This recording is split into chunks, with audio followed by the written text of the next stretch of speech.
Good morning.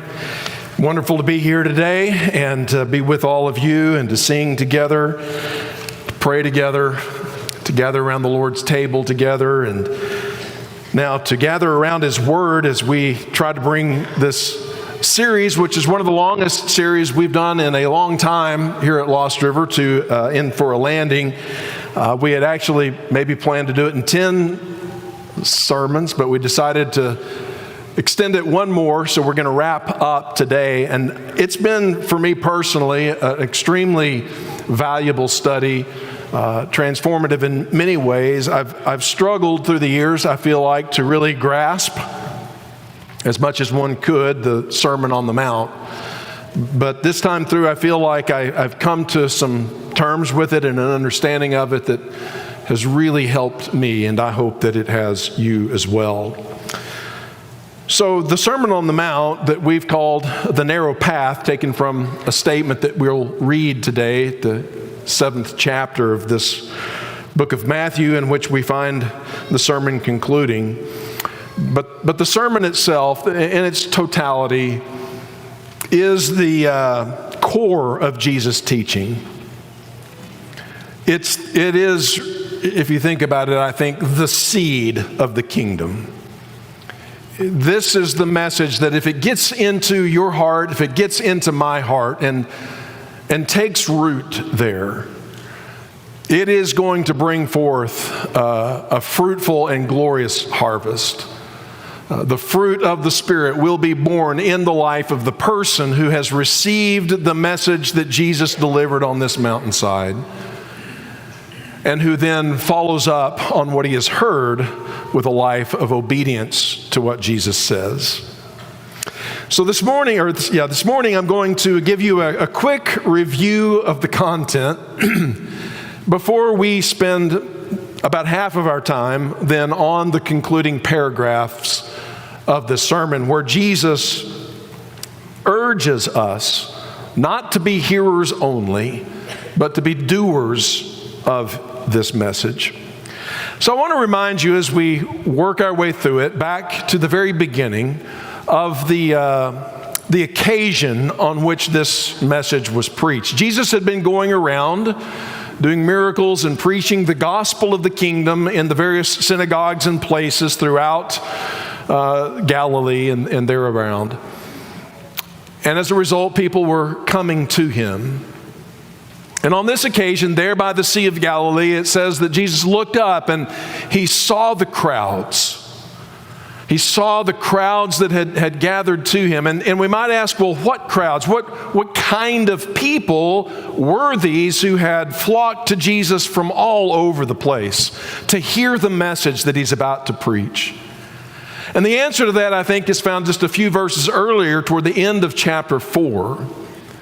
Where it says that they were bringing to Jesus all who were sick, those who were afflicted with various diseases and pains, and those oppressed by demons, and those having seizures and paralytics.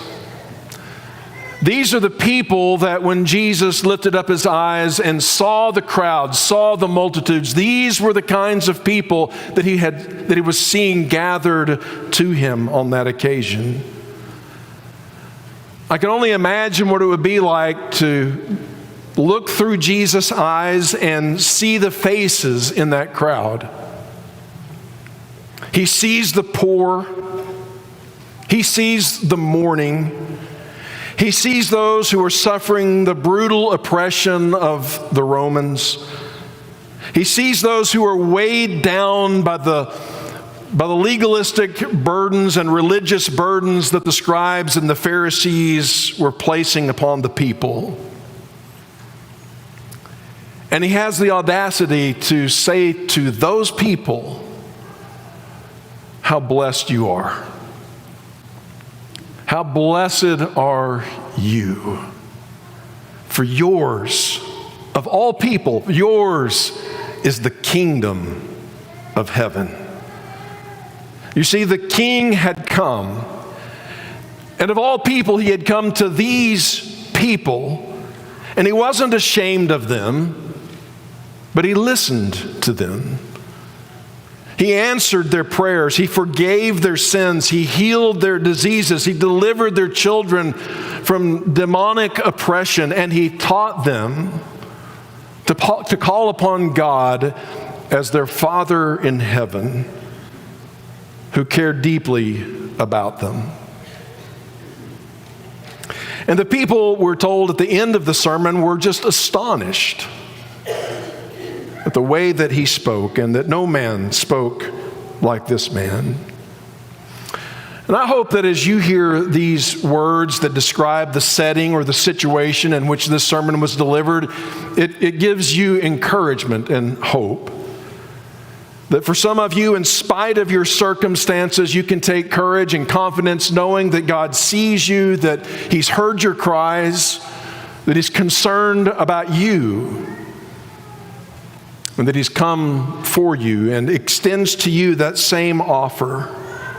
The kingdom of heaven is yours for the asking.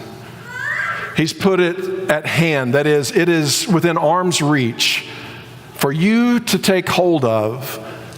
And if you follow the narrow path, you'll find that it leads into the expansive kingdom that Jesus ushered in. And with all of that, Jesus begins the main body of his message, which is found in chapter 5 and verse 17, where he states the thesis of the message. He says, "Do not think that I have come to abolish the law or the prophets. I have not come to abolish them, but to fulfill them.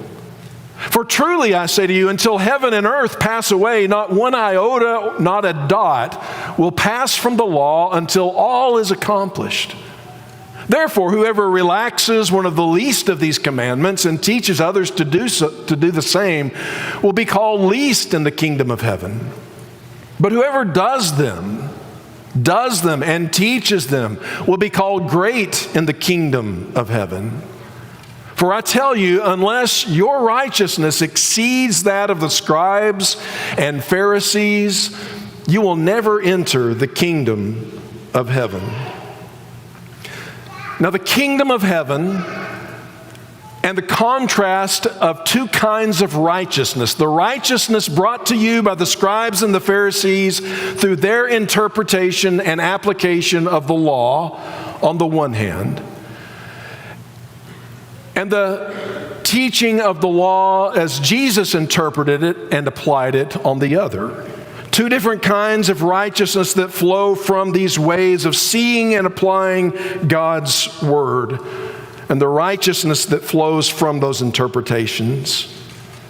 And that is what the entire Sermon on the Mount is really about. That's something that needs to be kept in mind as we read through it. The righteousness that was produced by the Pharisees' interpretation of the law was external and legal. And I want you to get this. I didn't really get this until I'd worked all the way through it. But really the concerns that the scribes and Pharisees had about the law of God was, how can I keep the law in such a way that I won't get in trouble with God? I want God not to be angry with me. I don't want God to condemn me. I want God's approval on my life. So what do I need to do in order to make sure I stay on God's good side and that I don't get into any trouble with the authorities who are responsible for enforcing God's law in my life?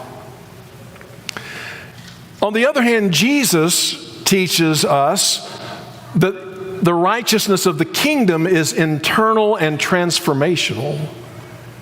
It's not just asking, what rules do I have to keep to make sure I don't get in trouble with God or in trouble with the authorities, but what is God's law trying to teach me and change me into?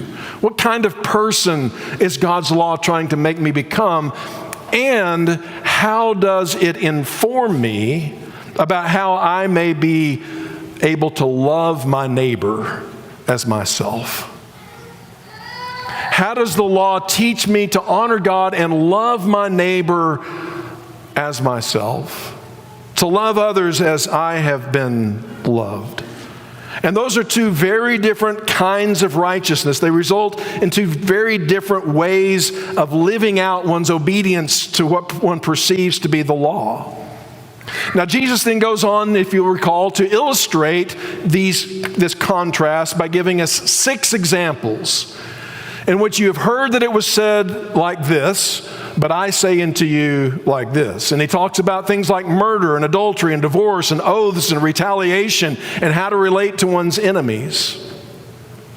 And in each case, the Pharisees would look at the law of murder and say, what do I have to do or not do in order not to get on God's bad side and not to get in trouble with the authorities? And Jesus says, no, you shouldn't murder or even hate people, because you wouldn't want to be murdered and you wouldn't want to be hated. And you need to become the kind of person who doesn't live with anger and hatred that could ultimately erupt in doing something to another person who bears God's image that is so heinous as to actually take their life from them.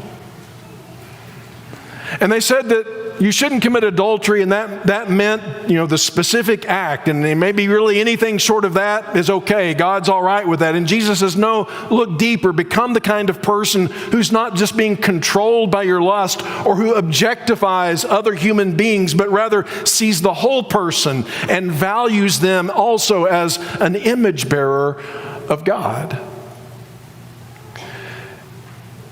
And the Pharisees looked very meticulously at when and how and under what circumstances, if you grew tired of your wife, you might be able to get rid of her and not get on God's bad side. And they figured out that if you followed certain rules and handed her a certificate of divorce, that everything was good between you and God. And Jesus says, no, you wreck her life in that Jewish world when you send her away.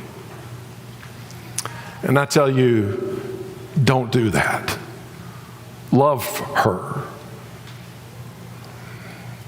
And they said, well, when do I have to keep my promises? If I make an oath, maybe it's if I swore by the temple and the gold on the temple, or if I went through some other ritual, then maybe God would really expect me to keep my word, and I'd be in trouble with God, or maybe I'd be liable in the courtroom of the law if I didn't keep my word. So I've got to be real careful how I craft my promises. And Jesus says, people are counting on you to keep your promises, and you hurt others when you lie to them or when you don't fulfill what you said you were going to do. And they said, well, if somebody treats me wrong, then I'm going to get even. I'm going to let the evil in them become the evil in me, and I'm going to reduce them down to some subhuman attitude that allows me to treat them the way that they've treated me. And Jesus says, no, resist that. Remember that you are a creature created in the image of God, and so are they, and you don't retaliate in kind. They may do you wrong, but you do them right. And the same way then as that just becomes your enemies. Don't dehumanize your enemies. Pray for your enemies. Do good to those who would do harm to you. These are two different kinds of righteousness altogether. And Jesus is teaching them that the true understanding of the law of Moses, of God's law, really throughout time is always to teach us to honor God, but then to love our neighbor as ourselves. And if we're interpreting the law in a way that doesn't lead to that, then we're misunderstanding it, and we're not becoming the righteous kind of people that God is looking for and who make up His kingdom. And so in chapter 6, Jesus continues this same contrast between the righteousness of the scribes and Pharisees and the righteousness that He's trying to lead us into. And here He invites us into the freedom that comes from having our hearts attached to the proper objects. I think that's a good way to summarize chapter 6. Jesus wants His kingdom people, His disciples, His followers, to know the freedom that comes from having our affections, our hearts attached to the proper objects, to desire the right kind of things. And he gives us, for example, these contrasts. He tells us that our desire for the approval of God must be greater than our desire for the praise of men. The Pharisees had fallen into the trap of doing all of their religious duties in order to be seen by men, all of it for show, and not before the God, the invisible God who sees in secret. Jesus would free us from the fear of man or for the love of man's praise and have us seek after the approval of the one that really matters, our God in heaven who sees in the secret place. Man may judge outward appearance, but God judges the heart. And Jesus would have us to live lives free from the desire of man's praises and open to the approval of God. Secondly, he teaches us to treasure or store up in heaven rather than on earth. And so our treasury in heaven needs to be greater than our treasury on this earth. Store up for yourselves treasures in heaven, not heap up for yourselves treasures on earth. Free yourself from attachment to things that cannot last. And then he says that our involvement in what God is doing today must be greater than our worries over what will happen tomorrow. Because we're worried about what people think of us, we don't spend time with God in the secret place. We store all of our treasure up in this world, and then we wonder why our lives are filled with anxiety and worry. Jesus, again, invites us into a kingdom where we're free from all of that. We're primarily concerned with what God thinks of us. We're spending time with Him in the secret place. Our treasures are not being heaped up on earth, but they're being laid up in heaven. And we're seeking what we can do to advance the kingdom of God today. We want to participate in what He's doing now, not worrying about what might happen tomorrow. Jesus says that's the expansive and free life that I'm inviting you to live in the kingdom of heaven. And I'm bringing it to you. It's yours if you'll step into it. And then we saw last week in chapter 7 that he continues this contrast with two approaches to the law that result in two kinds of righteousness. On the one hand, there is the self-righteousness of the Pharisees that comes from finding fault in others in order that you might look down on them.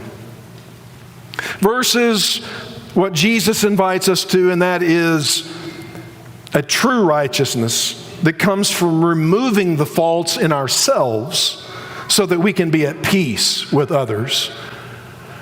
One righteousness looks down on others, finds fault with others so we can look down on them. And Jesus' righteousness focuses on removing our own faults so that we can be at peace with others. You see, the righteousness that man desires is a righteousness that says, I'm better than you. I know I'm approved before God. I'm justified because I don't do the things that you do. And I can look down on you and that makes me feel justified in myself. The righteousness that Jesus is inviting us into is not one that is righteous by comparison with someone else, but a righteousness that gets right with God and then looks to be right with a brother, not over him, but right with him. This is true righteousness. It's kingdom righteousness. And brothers and sisters, that is the content of the Sermon on the Mount. It is the seed with the potential to transform our lives. But Jesus knows that we would rather do almost anything other than actually obey these words. We will sit and listen to sermons. We'll prepare sermons and preach these principles. But to actually do them, that's another story. So, Jesus gives us a series of pictorial contrasts as he concludes the message in order to help us realize the relevance of all these things that he is saying. And so Jesus ends this main body of the sermon the same way that he began it, by referring to the law and the prophets And this time he says, whatever you wish that others would do to you, do also to them. For this is the law and the prophets. Remember, he began by saying, if you want to enter the kingdom of heaven, he said, I'm not abolishing the law and the prophets. I'm bringing them to their fulfillment. I am the embodiment of everything the law and the prophets was talking about. And you need to apply the law and the prophets the way I'm teaching you. And here at the end of the main body of the sermon, he is saying, and this is what that law and the prophets is driving at all along. And everything that he said in between is about that. But then he gives us these images to bring it home. The first is the image of the narrow path. Chapter 7, verses 13 through 14. He says, enter by the narrow gate, for the gate is wide and the way is easy that leads to destruction. You know, it's easy to hate your enemy. It's easy to find loopholes to get rid of a spouse you didn't want to be with anyway. It's easy to find a reason why I don't really have to keep the promise that I made to you. It's easy to practice your religion to be seen of men. It's easy to heap up for yourselves treasures in this earth. It's easy to look down your nose judgmentally at people who maybe don't live up to the standard that you think they ought to live up to. But that's the broad way. That's the easy way. And that's the way that many, many people go. But Jesus said, I'm teaching a different kind of righteousness. It's a narrow way. And it's a hard way. But it leads to life. It leads to abundant life in the kingdom of God. And those who find it are few. Now that's, I think, important for us to spend a little bit of time on. The way the scribes and the Pharisees applied the law was actually the broad way in many respects. Jesus is teaching a narrow way. And it's a sad fact that relatively few first century Jews entered the narrow way into the kingdom that Jesus came to offer them. A fact that is made clear a few verses later in chapter 8, verses 10 through 12. Where he contrasts the unbelief that he was experiencing among the Jews with the staggering belief, the astonishing belief of a centurion, a Roman, a pagan, who came to him and asked him to heal his servant.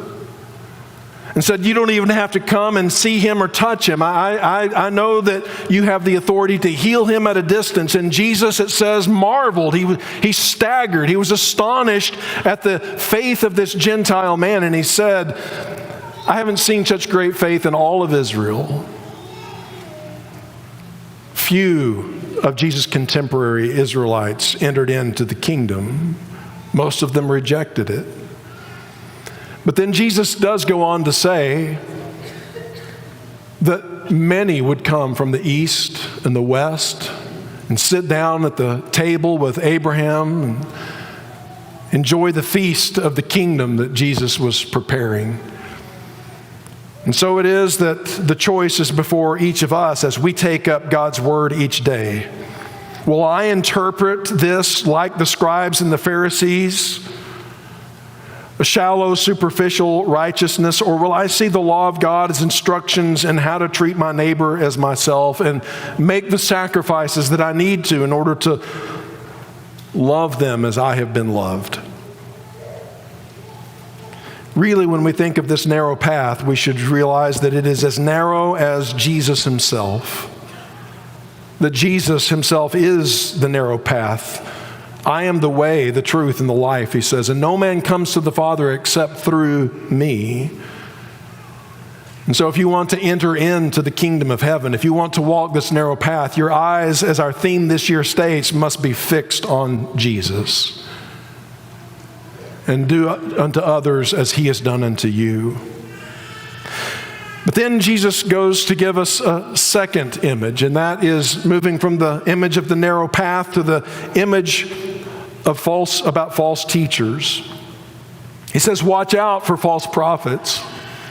They come to you in sheep's clothing, but inwardly they are ferocious wolves, and by their fruit you will recognize them. The people pick grapes from thorn bushes or figs from thistles. Likewise, every good tree bears good fruit, and a bad tree bears bad fruit, and a good tree cannot bear bad fruit, and a bad tree cannot bear good fruit. Every tree that does not bear good fruit is cut down and thrown into the fire. Thus, by their fruit, you will recognize them. Again, the Pharisees, the scribes, the teachers of Jesus' day looked good outwardly, but Jesus would teach us in other places that they were greedy for money, and there was the leaven of the Pharisees that had a corrupting influence on people's lives.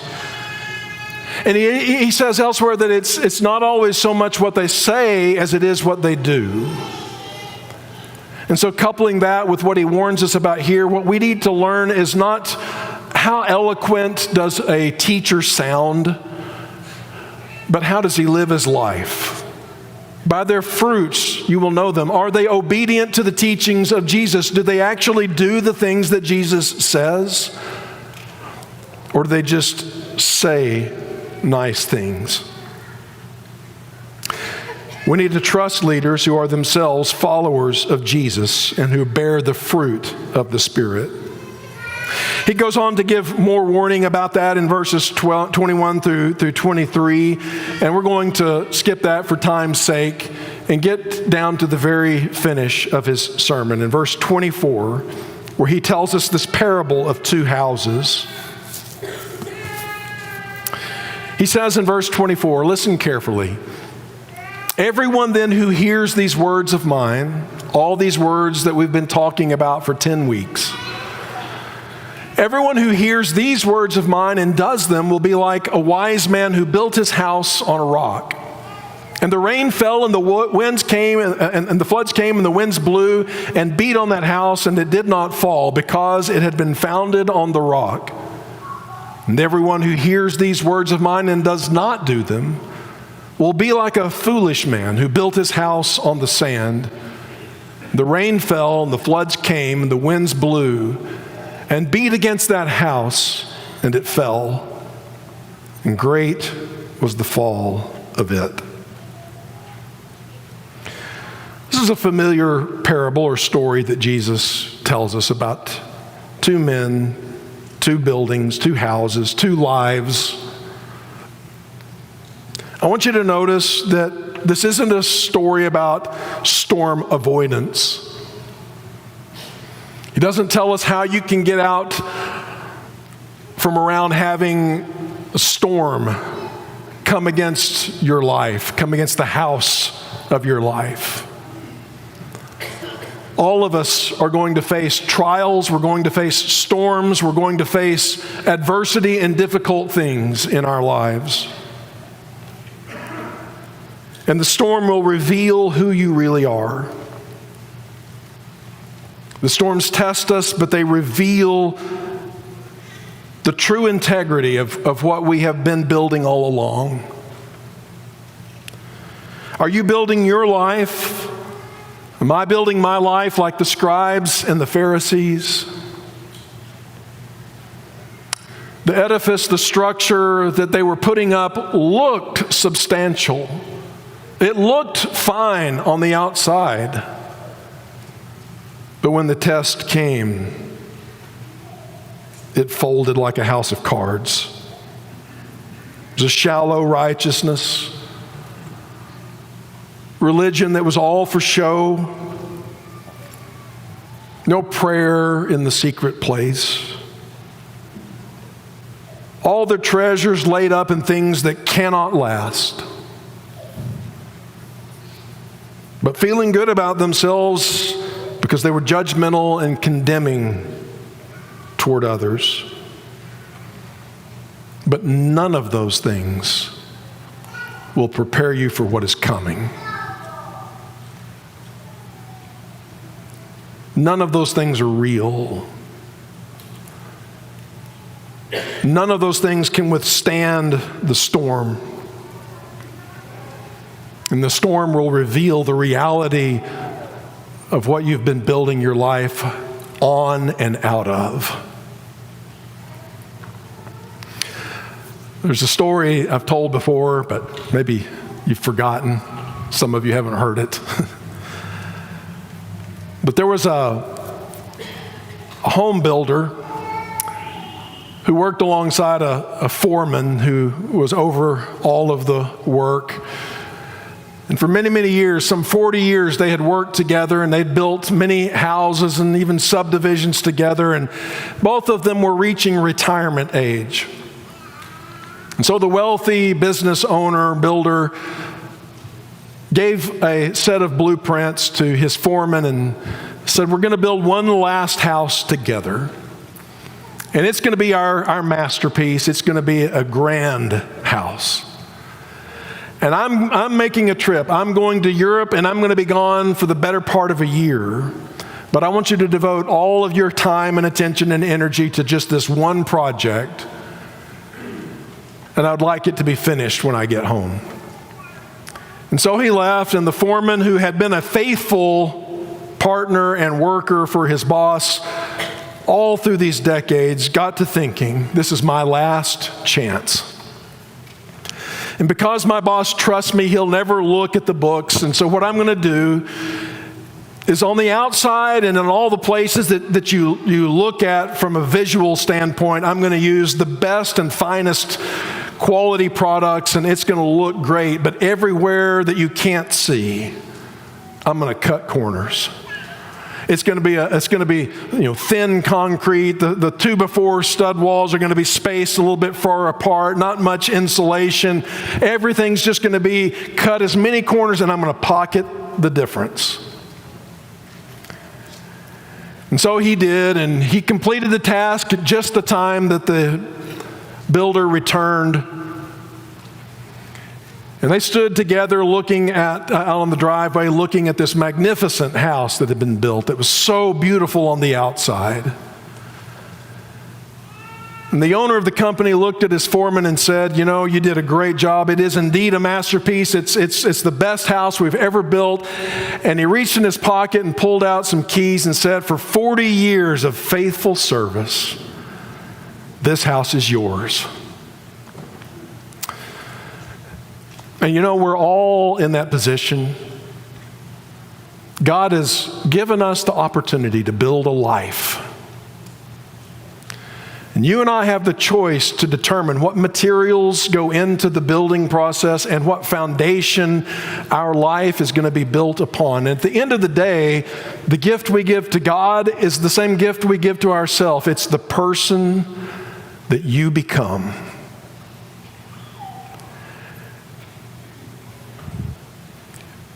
And who you are is who you are. There's no getting around that. If you build like the Pharisees and the scribes, or you build like whoever else, you're going to get a product that's not going to be something that can endure. Only Jesus, listen to this, only Jesus can help you build the kind of life that would be a life worth living forever. For some people, the idea of living for eternity is a nightmare because they cannot imagine, with all the anger, with all the rage, with all the bitterness, with all the lies that have become a part of who they are, they can't imagine having to live that way forever. You know what that's called? That's called hell. Jesus redeems. Jesus restores. Jesus turns us into the kind of people who could actually live forever and enjoy it. He wants to make of you something real. And so he says, don't just listen to my words. The blessing is in the doing. The blessing is in the obedience. The blessing is in surrender. Your will, not mine, be done. Lord, up to this point in my life, I've been kind of doing things my way or trying yours a little bit, but it's time this morning to surrender ourselves completely to Jesus. No storm ever broke on a life like the storm broke on Jesus. And the storm didn't break him. And now, with the power of an indestructible life and resurrection glory, Jesus stands eternal and offers his life, his joy, his peace to all who will come to him and follow him down the narrow path that leads to everlasting expansiveness and joy eternal in the presence of the Father, the Son, and the Holy Spirit, and all the redeemed. And you have an invitation from Jesus that the kingdom of heaven is yours. It is at hand. It's as close, it's within your reach, as close as your next breath. If you're willing to come and name Jesus as your Lord and begin building your life on the one foundation that cannot fail, we encourage you to come, confess his name, united with him in the waters of baptism and raised up to a new life. If we can help you in that, we'd love to do so while we stand and while